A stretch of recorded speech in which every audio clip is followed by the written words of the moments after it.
samoona sangadaamessi kiyyana dhukkuba ture na nyaata bakka dhinni kiyyas dhaabbachuu didee achi jidduu sanan taa ture.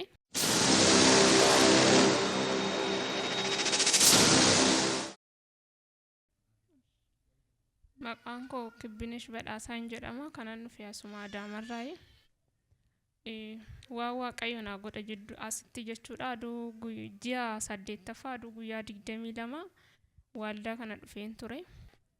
Ati waan baay'een ji'a kana keessatti waan baay'ee siif ta'a hin galateeffatta waaqayyoon naan jedhee ani baay'een dhukkuba addaa garaan dhukkubsadha.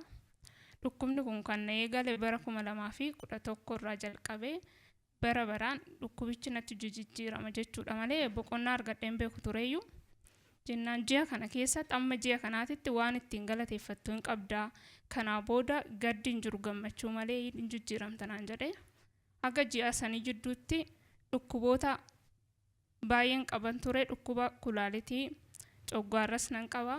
Dhukkubni ani qabu dhukkuba baay'eedha bakka dhukkuba addaa garaa waan tureef ji'a san jidduutti dhukkuboonni sun hundumti isaanirraa dhaabbatee jireenyi koo hundumti jijjiirame.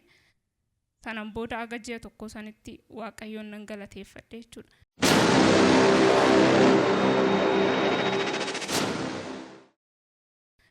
Ji'uma san keessa immoo guyyaa tokko oduun achi taa'u dhukkubni samoona sangadaamessi kiyyana dhukkuba ture na nyaata bakka dhinni kiyyas dhaabbachuu didee achi jidduu sanan taa ture.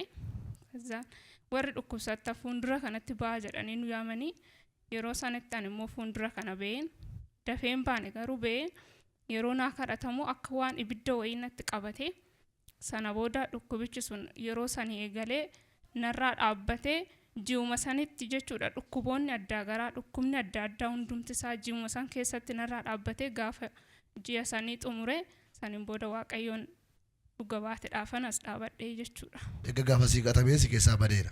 Erga gaafa kanaa kadhatameeti narraa badeera jechuudha.